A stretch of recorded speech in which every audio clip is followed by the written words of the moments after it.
morning. Good morning. Welcome to Detroit in Black and White, our Saturday morning's edition. I'd like to introduce to you our co-host, Eastside Allan Lengel, Deadline Detroit, Washington Post. What's up? What's up? What up? What up? What up? What up? It seems like we were just doing this last night.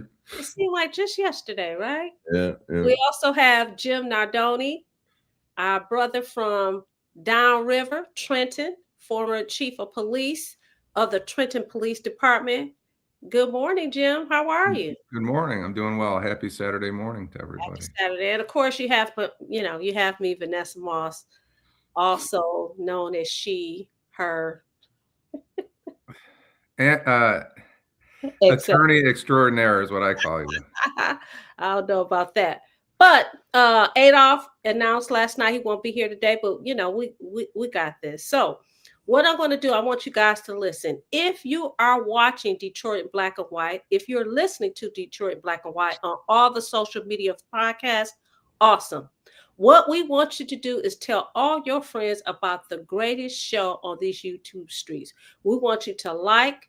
You can even dislike. We okay with that. You can even dislike. Subscribe and share. Okay? We don't encourage it though. Subscribe and share. Absolutely. We also want you to join in the conversation. You can join in the conversation by joining the comment section, but you can also go on this link. Use your phone, your camera on your phone, and join us in person. If you don't want us to see you because you still have your bonnet on, or you still have your PJs on, or whatever the case may be, listen, you could just turn on your audio and join us in Detroit in Black and White. So having said that, we're going to start with, do you have an outrage? We're going to start with Jim first. Jim, you have an outrage? I do. And before I start, I want to just say this. We accept all people on this show. You can be whatever you want to be on this show. You can like cocaine. You can hate cocaine. You can like people that are the same sex. You can do whatever you want to do. As long as you're respectful. Absolutely. You can do anything you want on this show. Welcome to the show. That's right. You got to be respectful. Absolutely. So I received a text from one of our longtime viewers, and I'll say she was a she. I wish she would come on and talk to us because she's a brilliant young lady that has a lot of experience. But she brought up to me again the Kathleen Ryan, who was a probate judge in Oakland County Court. Oh, yes. She said this is her outrage, and I wish she would do it, but I'm going to do it because she's not here. But she talked about Kathleen Ryan has been off the bench. She's a probate judge in Oakland County. She's been off the bench for 15 months. She she calls herself a new racist. And I mean, this is a little bit of an older story, but it's an important story. She made comments about Black people, comments that I think she said in England, if you're a Black person, you're okay. If you're in the United States, you're lazy. Here it is. You're a lazy piece of, this or that. And my question, Heather Catallo did this story. If you're an American Black person, then you're a effing lazy piece of. From England, if you're Black from any other country, you're doing way better. You effing Black, C, looks like C something, a 4-letter word. I know what that means. I'm so proud, or I'm so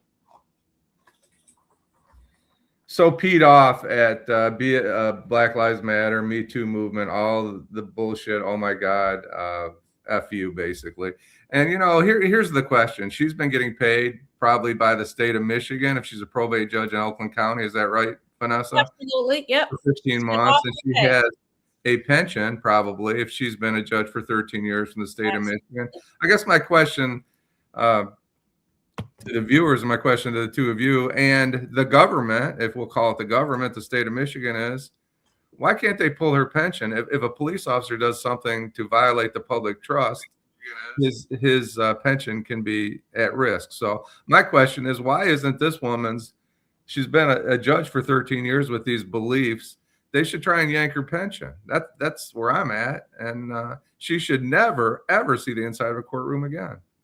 So is there something new with the story, or is this just something you? No, what's new with the story is this, Allan. there was a complaint filed with the Judicial Tenure Commission. With the Judicial Tenure Commission, it's just like court. You have your defense attorney, you have the prosecutor, basically, and they go at it. And the court has to make a decision whether or not you're going to be suspended, there's some censure, or whether or not you're going to be removed from the bench. If you're removed from the bench, the next step is usually that the Attorney Grievance Commission gets involved, and they make a decision whether or not you should lose your license to practice. Okay. So in this case, what happened was, I think she and her attorneys played chess. She was able to retire. Retire. So she is able to keep her pension because they had not even had the hearings for the Judicial Tenure Commission. So he decided to say, hey, I'm just going to go ahead and walk away. Mm-hmm. So what's going to be interesting is what happens thereafter, because like Jim said, in any other arena, you would lose it all, right? You would lose it all. She has not. I'm trying, it's going to be interesting to see whether or not they're going to try to take her license or anything like that. I've been before her, in Oakland County Probate Court. And so what did they say? The representative can only stand up for so long. I mean, her representative, she seemed very nice when she was on the bench. She was very respectful. She treated everyone with respect. I had one case, had a whole lot of money. And she really, in my estimation, she was very fair. But just to think that, I'm like, wow, once upon a time, she's a colleague. She's a lawyer. Are you kidding me? This is what you think of people? This is what you think of me? And the fact that she felt emboldened to say all these nasty, incendiary things to someone that she worked with is unbelievable. The gall, and it was a court administrator, and he is also an attorney. He's an attorney, and he was recording these conversations. It seemed like over a few years. It seems like to me it was a lot of conversations. That's just crazy. And thank you to True Sensation. True Sensation is the person, is the young lady that. I hope True Sensation. She could just. You don't have to show your face. You could just go ahead and do this. Well, I like to see her face because she's a brilliant young lady. And okay, yeah, that's awful. What do you think, Allan? Well, I mean, it's outrageous. I mean, it's interesting at this point. I assume the Judicial Tenure Commission isn't going to follow through with proceedings now that she's stepped down from the bench. But if she still has a license, the Attorney Grievance Commission can certainly go after that. I mean, look. People have their prejudices or whatever, but, particularly when you're in an official position that prominent, you think you would just shut your mouth, particularly to have such, outrageous thoughts about that. Nobody can stop you from thinking, but people can stop you, can tell you to shut the fuck up and not express those. Really, I mean, we're talking about Oakland County. We're not talking about, some rural, place. I mean, she should know better. It just points to the arrogance. What are they, a lot of these judges have God complexes and they think they can say whatever and do whatever they want. And thankfully, Judicial Tenure Commission, which is headed by Lynn Henning, a guy who used to be a great prosecutor in the U.S. Attorney's Office. And Lynn is really one of those crusaders of the truth and honesty and all that stuff. So I feel good that, we have some good people in those positions. So. Well, you know what, Allan and Jim and Detroit in Black and White, this is the thing. You said that she should shut the what up. Well, even if she kept her mouth closed, within her heart is what matters to me, because I wonder how much of how she really felt, how much of an impact did that have on how she handled cases and people that went before her. Unfortunately, the one case that I did have in front of her that, like I said, it was funny, it worked out for my client. However, in another situation, who knows? And I was in front of her more than once. Who really knows? I think what was in her heart obviously came out of her mouth, but clearly what was in her heart, you can't tell me. If they go back and look at some cases and things like that, it's like, oh, you know what? This is a problem here. This is a problem there. I think it's ridiculous. And as you said, Allan and Jim, it is outrageous. It is outrageous that you were able to, for 15 months, you got paid. Okay. You got paid from us, Michiganders, right? You got paid. And then you say, you know what? I'm just going to take a bow. You take a bow and then you are able to retain your pension. Get out of here. Yeah, I mean, here's a good comment. It says, it's true that you can never fully know someone else's inner world, and judging their true intentions and feelings can be a complex and challenging task for anyone. People are skilled at masking. And that's true. I mean, we don't know everybody's feelings and stuff, but we kind of assume that people in those positions have some form of objectivity and some form of inclusion and acceptance of the eclectic group of people that come before them. When they don't, we don't want them on the bench. We want the most objective rulings based on law, period, not on. I mean, sometimes you can take into consideration some person's situation when you're sentencing and stuff, and the situation involved, if it's a crime or whatever. But still, we expect a higher, calling than that to be racist like that. So do you want to talk to some of our viewers? Yes. Bias is, everyone has bias, right? Absolutely. Everybody has biases, but this is clearly a woman that could not overcome her bias. And she didn't mask it. She's on the bench doing this, and then she's going back and talking to homeboy and saying how she really felt. That to me, she wasn't masking it. We just didn't see it, but clearly he said he saw it. And this is the same woman who beat up her man. Do you guys remember that? She had a case a few years ago where it was a domestic violence case where she was drunk. Her dude was drunk. They got into a domestic violence situation. She was charged. I can't believe you guys don't remember this. She was charged, and guess what? It was swept under the rug, and she was able to, stay on the bench.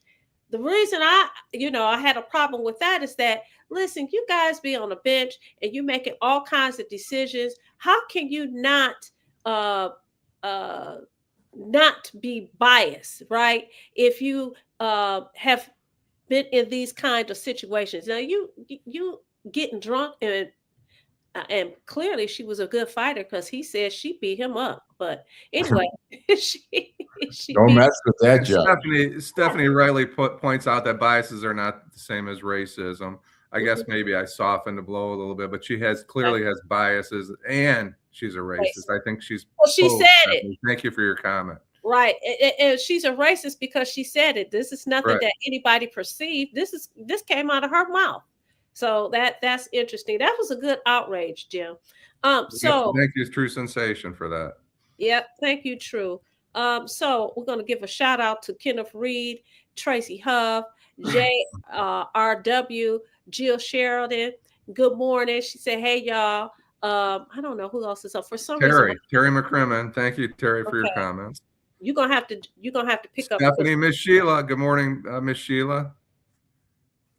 Oh, Deborah. And Sheila says, so as a person, think you speak, everything starts from thought, truthy. That's exactly right.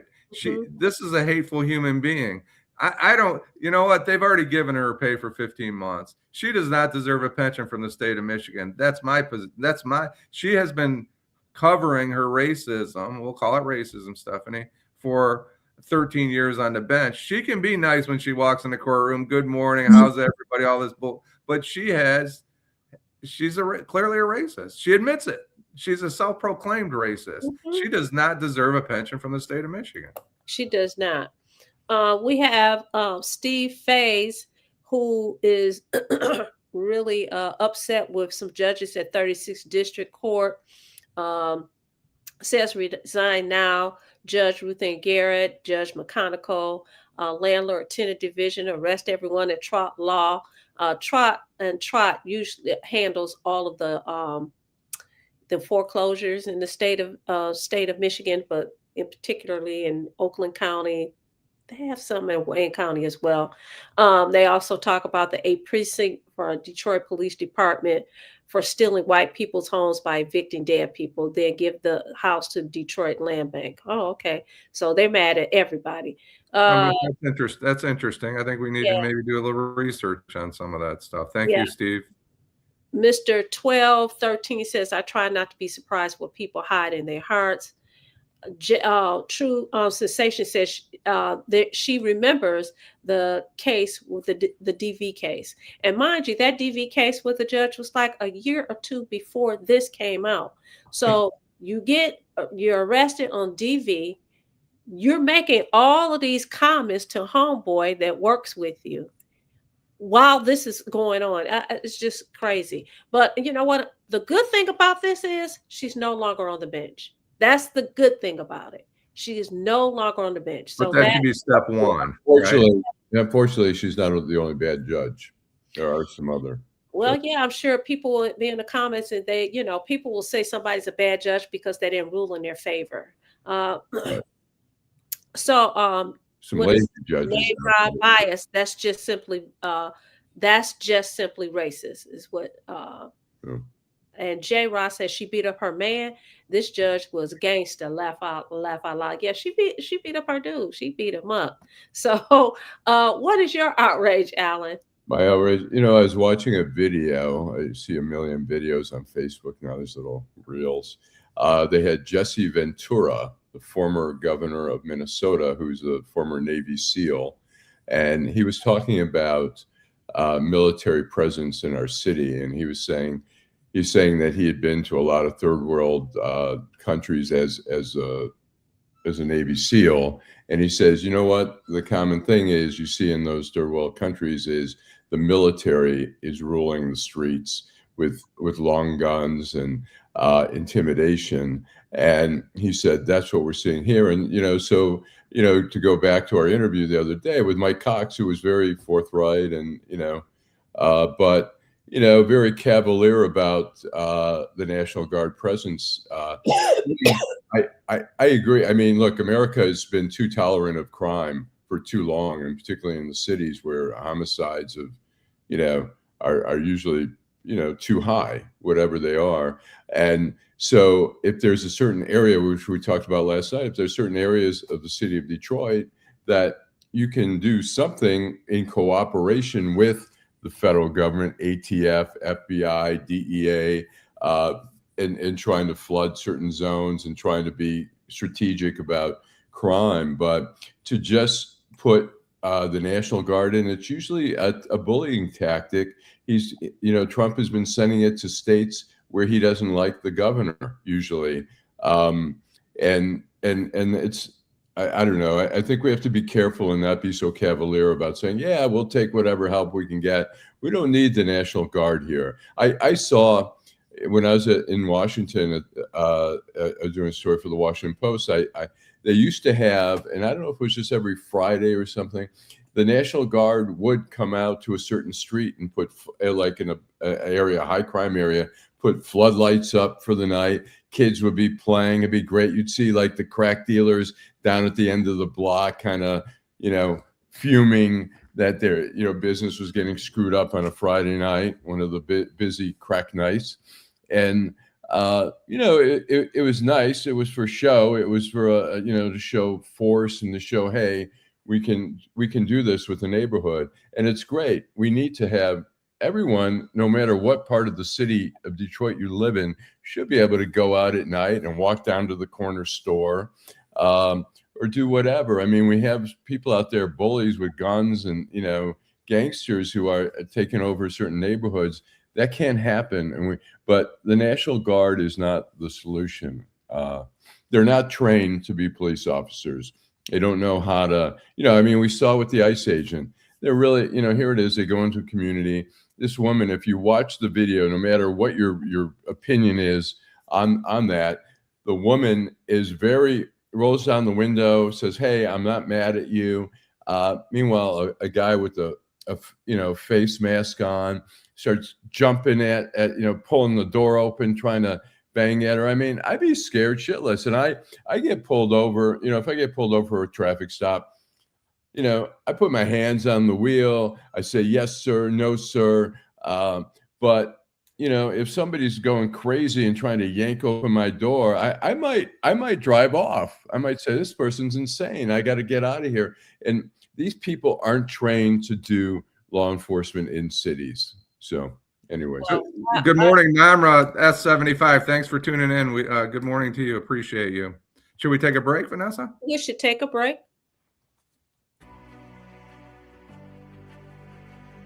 Hi, I'm Eric Sabri, your Wayne County Treasurer. Are you living in the home of a deceased family member and you're facing property tax foreclosure, or maybe you know someone who's in the same situation? The probate process may be helpful to you. If you file a probate petition and notify our office, the foreclosure proceedings will be halted during the probate process. We have several nonprofit partners who have free attorneys who can assist you. Contact our office, 313-224-5990, or email us at taxinfo@waynecounty.com. Don't lose your family property. Some of these properties have been in the family for 4 or 5 generations. Contact us now. We're here to help.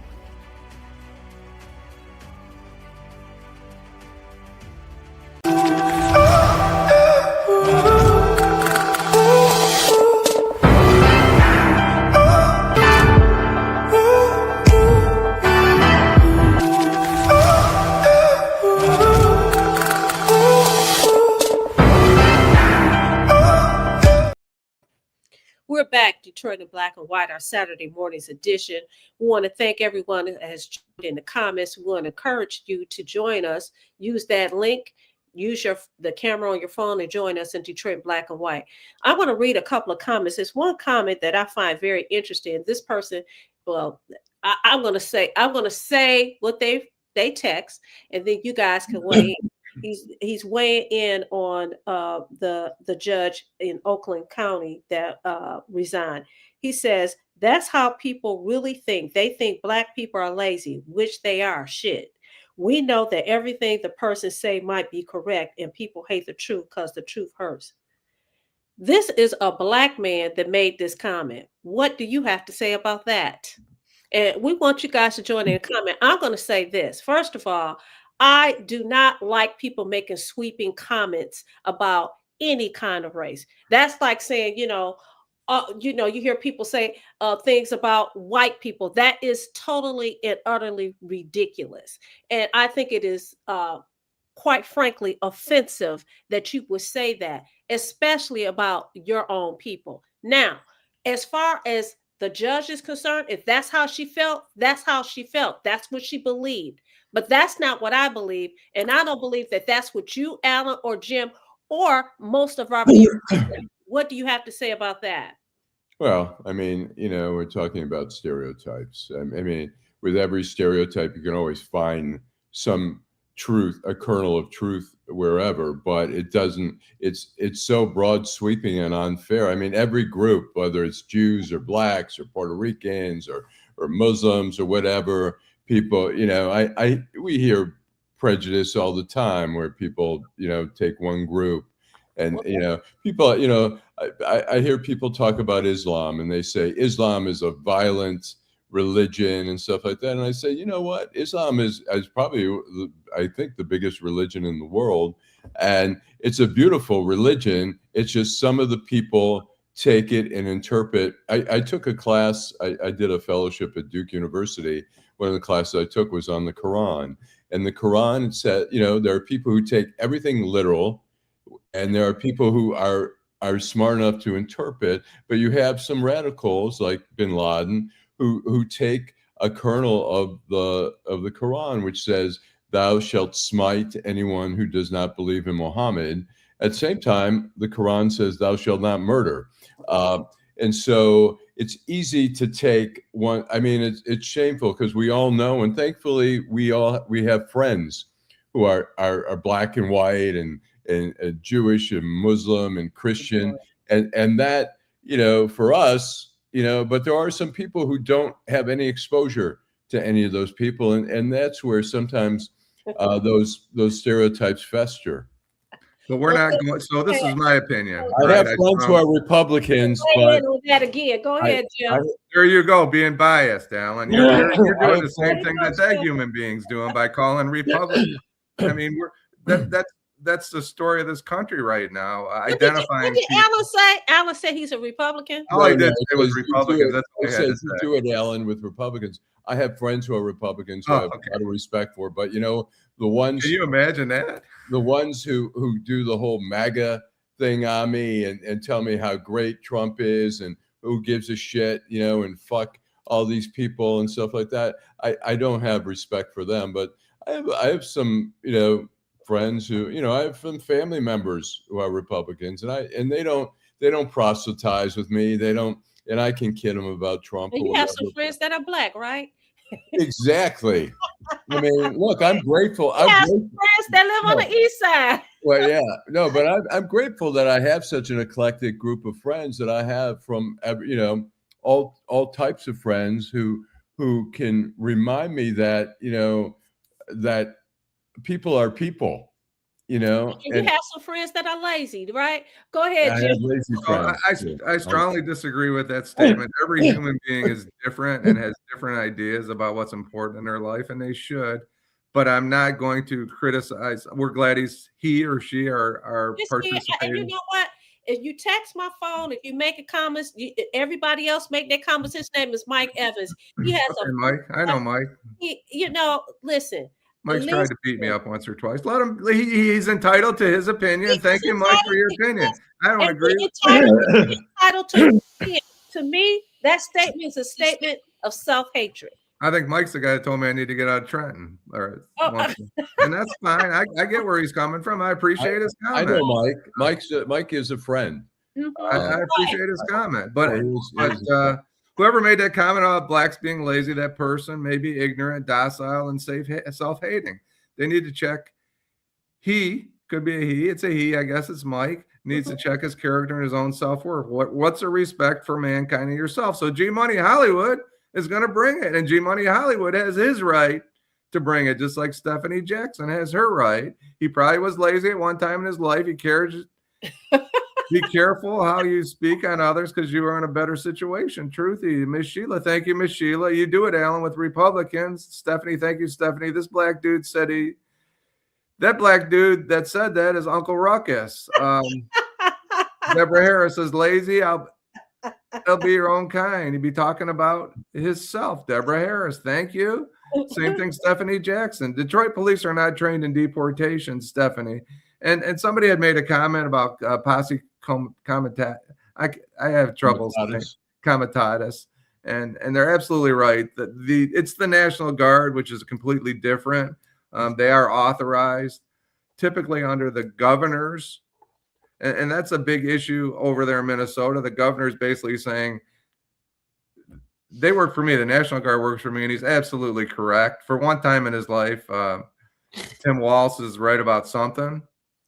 I think that's not a fair statement to make. Well, maybe that's my bias, but I think, going forward, I think Tim Walz and Keith Ellison worried about one thing, but I think in the next few years, they're going to have something else to worry about. I don't think that's a bias. I think that's probably a reality. As deep as they're into this fraud, I think they're going to have more important fish to fry. That's just a comment. So they said Namra says Esau Al won't touch it. Nessa and Jim butcher it. What's that? That is my name. Please use Google Translate. Okay. Sorry. Mara says black people are lazy. We built this lousy country. Can't be lazy doing that. We entertain this country. We are the soul of this raggedy country. Nothing lazy about us. Mike is self-hating. POS. I'm not going to say that. D. Hughes, good morning. Welcome back to Detroit Black and White.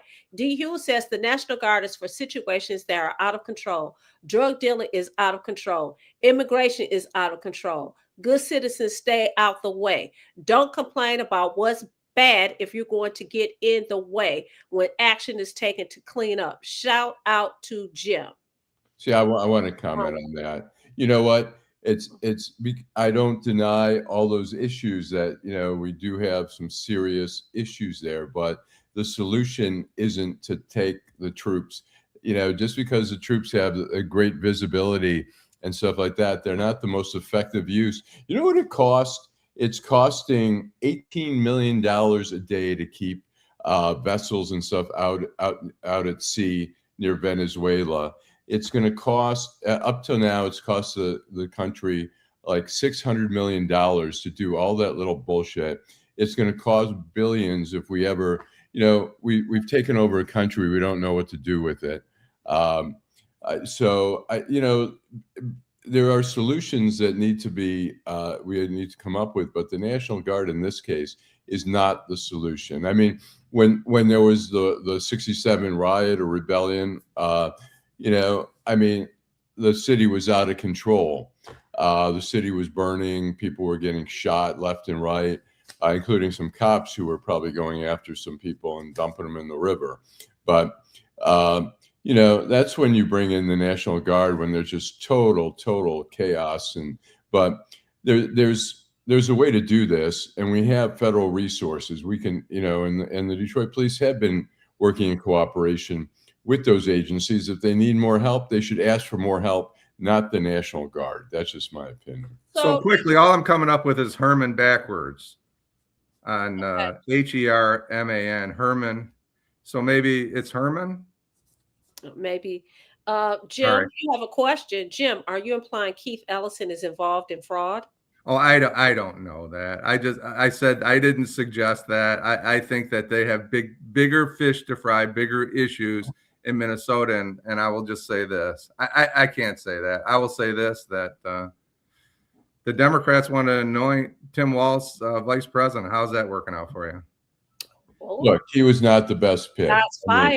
I will say, look, Kamala Harris ended up, I thought the last month of the campaign, she finally figured it out, but she wasn't the best candidate. Tim Walz was not. She picked him because he was going to be deferential to her, and he ended up being kind of a goofy guy. He's not a bad guy. He's not an evil guy.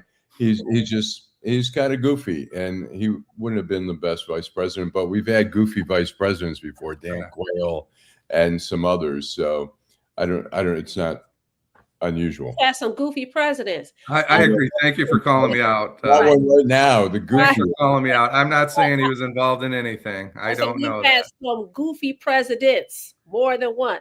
Yeah. Terry McCrimmon says the National Guard are our sons and daughters, uncles and aunties. They are us. Stephanie Jackson says if the Dems were in charge, it would be acceptable. D. Hughes says we'll get it back and lower gas prices and commerce. Jill Sheridan says the money that the BBB, the Big Beautiful Bill, has given to ICE should have been used for education and healthcare. You also have Kenneth Powell. Good morning, Kenneth. Thank you so much for joining us. We've missed you the last couple of days. He says salutes to all the gods and goddesses. He's asking everyone to like, share. I'm going to say like, share, subscribe. Like, share, subscribe. Miss Sheila says he's easy to control. Jay says, yes, Tim Walz gives off goofy vibes. The Dems should have ran a quick primary since no one liked Kamala. So I'm going to get to my outrage. I didn't get a chance to talk about it last week. I'm not sure if you guys saw that there was a protest over at Renaissance High School because there was there's an assistant principal there who was accused by over 18 young ladies of sexual abuse. True story. When I went to go visit my son last month in December, I'm on the plane. You guys know how friendly I am. So I see this guy and he has on some regalia, and I recognize that he's a member of a certain organization. And so we started talking, and he indicated that he was the assistant principal at Renaissance High. He told me that he worked at Cass and that he was at Renaissance. Well, 5 weeks later, not even 5 weeks later, this is the same guy that is accused of sexually abusing 18 girls or more. And one of the young ladies was his niece. Oh my And God. so here again, we have somebody who, like the judge that has just resigned, he's off work with pay pending an investigation. I tell people all the time that schools, sports, coaches, and things like that, that is where predators hide. They love to hide in places where they can have easy prey. In And so plain it's sight. not shocking. It's not shocking, but it is outrageous that this person was able to get away with this for years, and nobody listened to this young lady, right? That niece, because she's the one who sounded the alarm. But I think it is outrageous. We talk about how we want our kids educated, right? But we also need to talk about how we want our kids to be able to go to school and be safe. How many times have we talked about on this show in the last year about coaches coaching basketball? And there's one coach who used to coach at Renaissance High. I don't know if he's still in jail, or I don't know where his case is going now, but he's been accused more than once of sexually abusing kids. That is outrageous. That is maddening. That is sick. That is criminal. What do you guys have to say about that? Look, Go ahead. I'll agree with you on that. I think the thing we have to be a little careful about is doing this broad sweeping thing and saying all these guys are hiding. I mean, what I'm trying to say is that there are, particularly males, coaches and teachers and stuff like that. It could, if the reputation gets out that this place is, you're just doing this. There are a lot of very, very decent teachers out there. And no, I'm just saying that I understand what you're saying, but at the same time, we have to be careful not to paint too broad a brush. Let me say this. If my implication was that all teachers, all coaches, all assistant principals, all people in education are predators, I retract that. I thought that the point that I was trying to make is this. Those type of people with that kind of mentality, they hide out in schools. Yeah. Okay. They hide out in areas where they can have full access to the prey, to their prey. Charles That is the Pugh. point that I'm trying to make. We saw that with Charles Pugh being a mentor, for high school kids and taking advantage of that situation as well, So a couple comments. Jill Sheridan, the big beautiful bill has been given to ICE, should have been used for education and healthcare. I see that, Jill. Thank you. D. Hughes, the ticket is dead. I think she's talking about the vice president and the vice president, Kamala Harris and Tim Walz. Thank you for your comments. Thank you for joining us today. Kenneth Powell, you mentioned. Kenneth is one of our longtime viewers. Terry McCrimmon, ICE and the National Guard are not the same. Thank you, Terry. We can go into detail about that if you'd like, but let's face it, there's a concerted effort to battle law enforcement, and people have a right to peacefully protest. I don't want to get into the details of the case because I see people, whether it's ambulance chasers in Birmingham, Michigan, or whether it's retired FBI agents or journalists or people that work for ESPN, and none of us were there.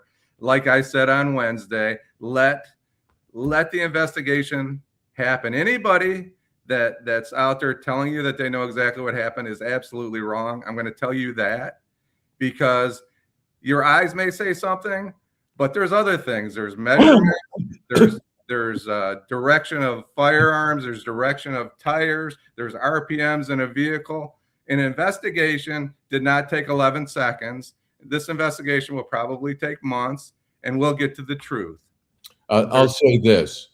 I mean, we've seen all the angles, and a lot of the TV and newspapers have tried to dissect every frame and all that kind of stuff. So I'll agree with that. But clearly, the police or the ICE agents in this case escalated the hostility from the beginning. I agree with that. They could have went It up. didn't have to happen. Is The the woman answer? lowered the window and say, "Look, either look, you're under arrest for blocking and impeding, or let's move on, or I'm going to arrest you." Instead, these guys come with masks. We see the guy like yanking at the door and stuff. That's not a de-escalation. It's an escalation. And that's the problem we see too many times with these traffic stops that end up in fatalities is that we don't know what happened before that 11 seconds. We don't know what happened for the last 3 hours. Well, we have seen, well, maybe not hours, but we've seen the leading up more than the 11 seconds. And I said on Wednesday, just because you can do something doesn't mean you should do something. And my point was, just because you have the opportunity to take a life doesn't mean you should. Right. And I agree with you, Allan. It didn't have to happen. It's tragic. It's when someone loses their life for no good reason, it's a waste, and it's terrible. I think it's important that it be, Trump was on the news saying we're blocking local investigators because I disagree with that. We're blocking the local investigators because we don't trust they're crooked, which is basically they're crooked. Trump is crooked, and he doesn't want the truth coming out. But look, he can't stop state prosecutors. He can't stop state investigations, whatever. I mean, the FBI can push them away for a little bit, but they can, meanwhile, they can't prevent that. What didn't have to end that way. I agree, Allan. And Jay, I want you to look a little closer to that policy when someone thinks their life is in danger. This is the policy. He should never have been. Jay, I'll give you this. He should never have been standing in front of that vehicle. That was poor tactics. Just like Michael Brown died because of poor tactics. I can give you 20 examples here in 2 minutes of people that should not have died because the police or a federal agent used poor tactics. He had no reason to be standing in front of that motor vehicle. That was putting himself in the line to get hurt. And that's unfortunate. It's tragic. So I agree, Allan. They escalated the situation. Just because you can do something doesn't mean you should. Right. And I think what's Trump is really he's done such a magnificent job of blocking checks and balances in government. And here's another example. This is his project, the ICE project. And look, we all want to have safe borders. We don't want porous borders where people are just pouring in and stuff like that. But there's a way to do it in a more civil way, which better train. The problem is when you're hiring, and you've seen this, I'm sure, Jim, you see this in major police departments when they have a big push for recruits, they lower standards, they bring in, and what they're doing is they're not even finalizing training with some of these guys. They're putting them in. Some end up, they're not qualified. They don't have a high enough education. They have criminal backgrounds. And some of that's being missed because there's such a rush. I mean, you see on TV, they're promoting it as you be a hero, save us from another 9/11. I don't know if you've seen those ads on TV, but they show like the attack on 9/11, and this was, ICE was born. And, look, immigration's been there forever. It was INS and, the customs and, whatever. Homeland Security came from 9/11. Right. So we're going to go to a break, and then I'm going to take some of these comments, okay? Detroit in Black and White, our Saturday morning's edition. Hi, I'm Eric Sabri, your Wayne County Treasurer. If you're living in the home of a deceased family member and you're facing property tax foreclosure, the probate process can be helpful to you. If you file a probate petition and notify our office, the foreclosure proceedings will be halted during the probate process. Contact us at 313-224-5990 or email us at taxinfo@waynecounty.com. We're here to help.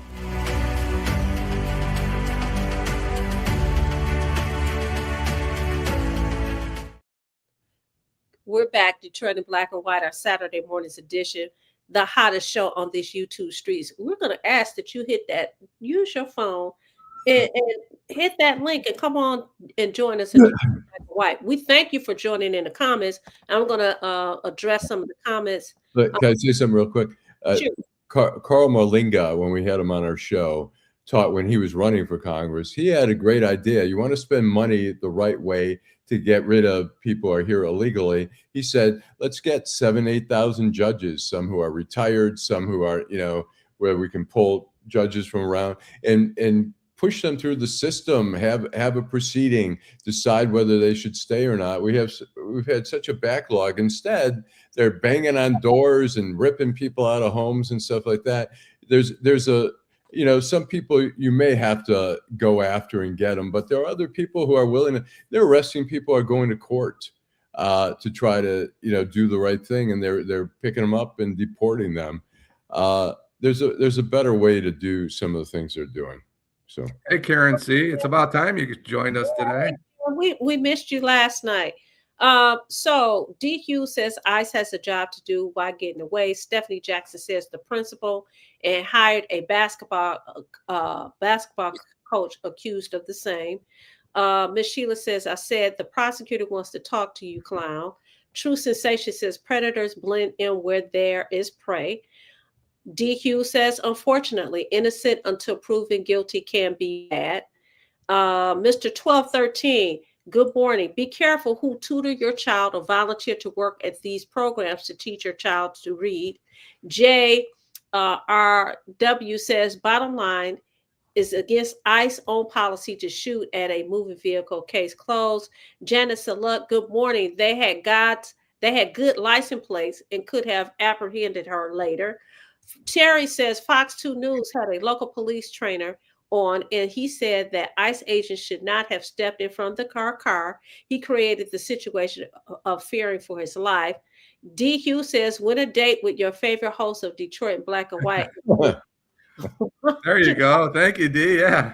Okay, all right. Let's go. 10,000. Be the 10,000th subscriber. We don't need to go 100,000. We'll go 10,000. Right. Miss Sheila says, great response, Mr. Jim. D says they're all crooked. Kenneth Powell says ICE is illegitimate policing.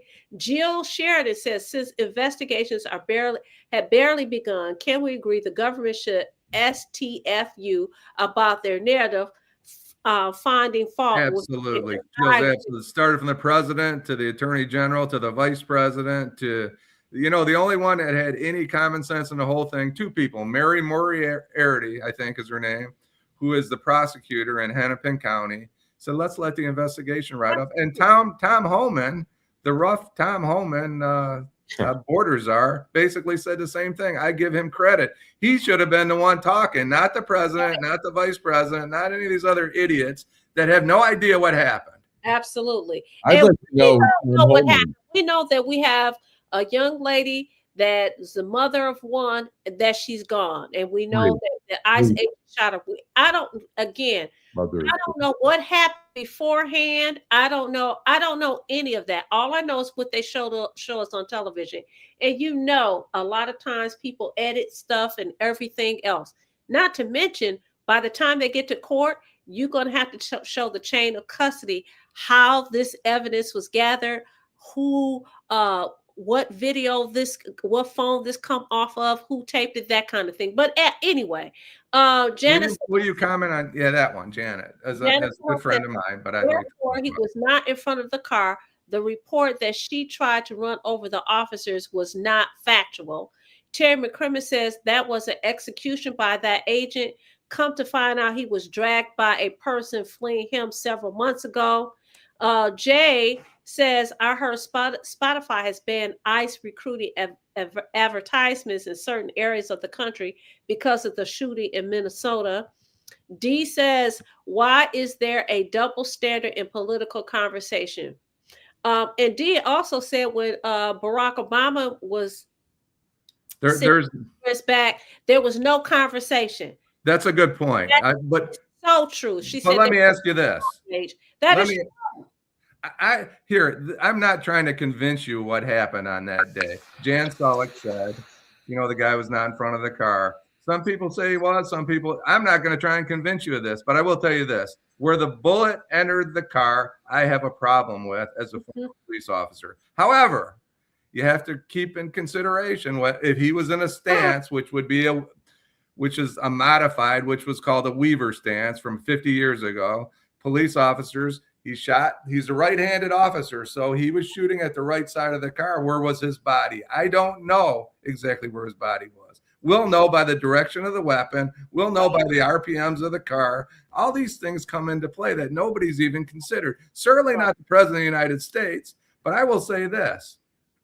If you weren't outraged by the shooting of Ashley Babbitt on January 6th, 5 years ago, that nobody did an investigation that we know of. There's been no transparency. That's wrong. There has been an investigation. And did you see it, Allan? I've read about the investigation. There was an investigation done. And well, if it happened in Trenton, Michigan, you would know everything that happened. I'm going to tell you that. The federal government has a different standard than local police, because it should be out in the newspaper. We should know what happened to Ashley Babbitt. If you're not outraged, after the show, I'll send you some links. Okay, but if you're not outraged by that, you shouldn't be outraged by this. If you're outraged by this, you should be outraged by all these killings, because people line up. We had a host on this show. Neither one of you. It was Adolph Mongo who said she got what she deserved. Mm-hmm. Now, I don't believe she got what she deserved. I don't believe Miss Good got what she deserved. What she was doing was wrong. But it's different situations, Jim. Different situations. They're not different situations. They're exactly the same, Allan. Wrong. There was 5,000 people that walked into the Capitol, and one person got shot. It's not wrong. You disagree. One person got shot. How did one person get shot if they tried to take over the Capitol? Why would only one person get shot? What was he was leading? I'll tell you what. I'm not justifying the shooting, but there were people hovering, scared shitless. There was a mob out there, and she was the first one to try to break through. I agree. All that's true, Allan. Did she deserve to die for illegal entering? He was leading an attack against a group of people, and there was a mad mob out there, and she was leading it. Should they have shot her? No. And I think that's a biased position. So she was the general? She was leading the charge. I mean, where did you get that information? I saw the video. From the CNN?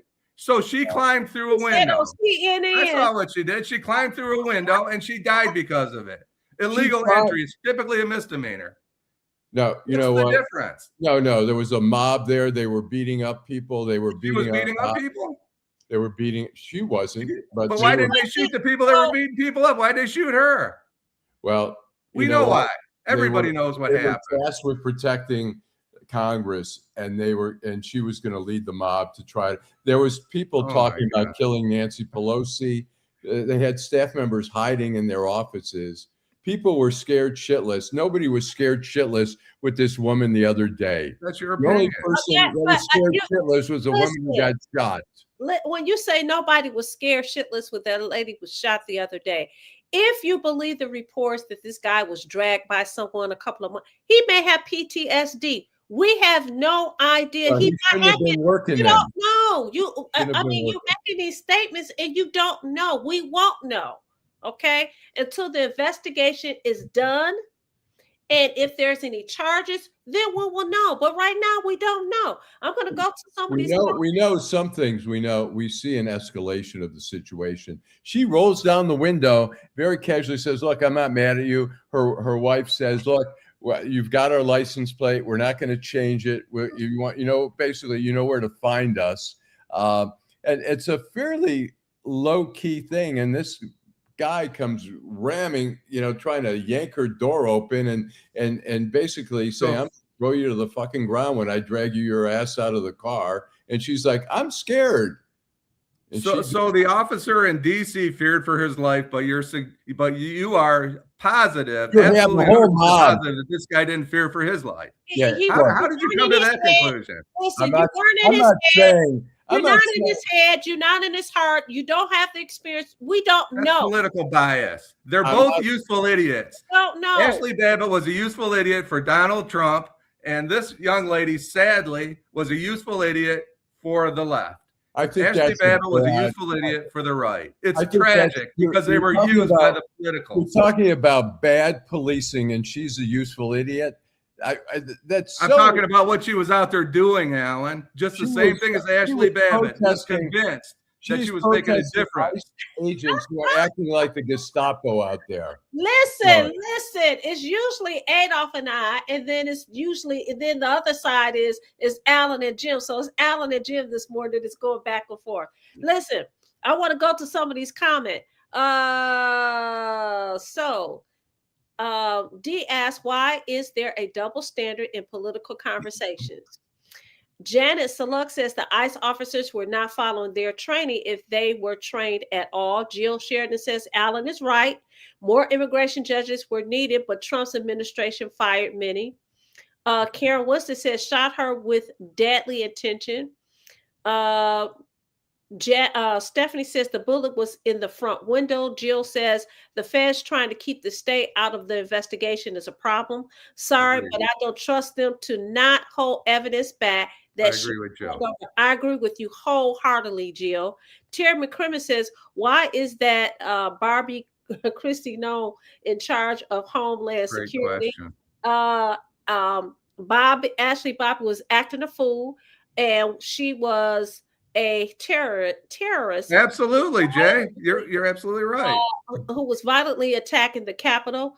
Mr. Jim, thanks for your professional point of view, your experience. That's from Miss Sheila. Stephanie Jackson says, I think it should have been handled differently. There was an attack. Terry McCrimmon says, didn't she try and climb through a window to get at the Congress people? Talk about Ashley Bobbitt. You got women fighting over you, Jim. D Hughes tells Miss Sheila to back up off of you. Mr. 1213 says, what are the procedures to protecting members of the House when someone tried to enter the House to do harm? One officer fired her one round. One officer out of all the police officers that were on Capitol Hill that day, one officer fired a round, and you're not asking why, right, Allan? Because they killed a rightist, illegal entry person. So one officer out of how many officers were working in the Capitol that day? 600, 700, 800. One officer fired a round. One officer feared for his life out of 800. Can I read you a press release? This is from 20 to April. From who? Nancy Pelosi? This is from the Justice Department. The Justice Department says the U.S. Attorney's Office for the District of Columbia and the Civil Rights Division of the U.S. Department of Justice will not pursue criminal charges against U.S. Capitol Police officer involved in the fatal shooting of 35-year-old Ashley Babbitt. The U.S. Attorney's Office for the District of Columbia Civil Rights Division with the Metropolitan Police Internal Affairs Division conducted a thorough investigation of Ms. Babbitt's shooting. Officials examined video footage posted on social media, statements from officers involved and other officers and witnesses to the event, physical evidence from the scene of the shooting, and the results of an autopsy. Based on that investigation, officials determined that there is insufficient evidence to support a criminal prosecution. Now, you can debate that. It doesn't mean they're right, but it was investigated. So you can't say that there was no investigation done. So I'm going to take a few of these last few comments because we're getting ready to hit up against the hour. Hazel Park, Taekwondo, thank you so much for joining. We've missed you. They said that his life was not of imminent danger. The vehicle was turning away from him. Karen Winston says death is not the penalty of protesting. Agreed. Karen Crimmins says, I'll say this, she shouldn't have been trying to block the road. Kenneth Powell says, where are them Epstein files? Jim, Jay says, Jim, there is no whataboutism with this. Ashley Bobbitt and the Minnesota shootings were different situations. Absolutely. My question is, why are people outraged? Because it aligns with their political beliefs. That's really my point here. You're outraged when it happens to somebody that's fighting ICE, but you're not outraged when somebody illegally enters. Why are people outraged about the 2 people that were murdered in Detroit yesterday, or the 3 people that were? Why is a comedian so upset that he's not going to appear in Minnesota because things are so out of control? What about the 2 people that were murdered in Minneapolis yesterday? He doesn't care about them. This is political theater. This lady was used. This lady is being used. Nobody cares. Nobody cares that she's gone, unfortunately. The only people that care that she's gone are the people that are capitalizing on her death. What a tragedy for That's people to not be true. capitalizing. And that goes for all of them, Allan. I'm talking about the president. I'm talking about the governor. All of them. They're capitalizing on this poor young lady's death. And if you don't believe that, you got to pay more attention. Well, They I are have to taking say, advantage of this woman's death. This is systematic of what is going on with ICE. They're not properly trained. They're dragging people out. They're arresting people who are citizens. They are, it's okay for them to do their job. Let them do their job, but let them do it properly. And to say she didn't do that then. So what you're saying is she was interfering with their job. This is all predictable. Here's the thing. I'm going to say this, and then we got to go. Not all ICE agents are involved in a fiasco like what happened the other day. There are ICE agents that take on their duties, and they're able to get these people and have capture them, arrest them, whatever the case you may be, and they're doing their job. Unfortunately, you have situations like this that happened the other day. And again, I say, listen, and it has so much to do with my training. We really don't know what happened before. We know what we've been shown. We know what they've told us happened, but we really don't know. And we really don't know what was in the mind, the heart, the headspace of this ICE agent. To say that they have not been trained, there have been people that have been on ICE agents for years. And to say that they haven't been trained, we don't know that. So that is an example of a sweeping statement. I think what's going to happen, this is my prediction, I could be totally wrong. I think he's going to be charged with some crime, and I think a jury is going to get hung. They won't convict him. Oh, I don't think he's going to get a conviction. I don't. Well, you know what? I'm not going to say that. I don't wait until the investigation plays out. I don't know, because we got to see what bears out. Yeah, I agree. We'll wait till the investigation bears out. But that's if we're looking ahead. That's my prediction. I think he's going to get charged, and I think a jury won't. Well, you know that you've indicted the whole ICE unit, Allan, because of one fatal shooting. You've indicted 50,000 people because of one person that you believe in the propaganda that goes singular. What they've been doing out there, and using excessive force in different occasions. It's like, yes. And when were you there? I've seen. When were you there? Did you hear it on CNN or Fox News? I've seen video. Yeah, I wasn't there. I haven't been there, so I don't know whether they're or not. They're not, but because you read about it doesn't mean it happened. So don't believe your lying eyes. Is that it? So 50% of the country thinks it's a good shoot, and 50% doesn't. And I'm not telling you what to believe. You can believe whatever you want to believe, just like all our viewers. That's what everybody does, though, Jim. People believe what they want to believe. Oh, so Paul Orks agrees with you, Allan. He says you're right, and lethal force was not justified. That agent fired multiple headshots into that vehicle like she was a bear. With that, I can't get to the rest of the comments. With that, what we're going to say is, listen, we enjoyed the conversation. We enjoyed you guys. We want you to use that link. That link is not up in the corner for a reason. So when we come back Wednesday, join us again, 8:30 p.m. Wednesday evening, Detroit Black and White. In the meantime, and in between time, we want you to be safe. Have an awesome weekend. We love you. And shout out to Lady T.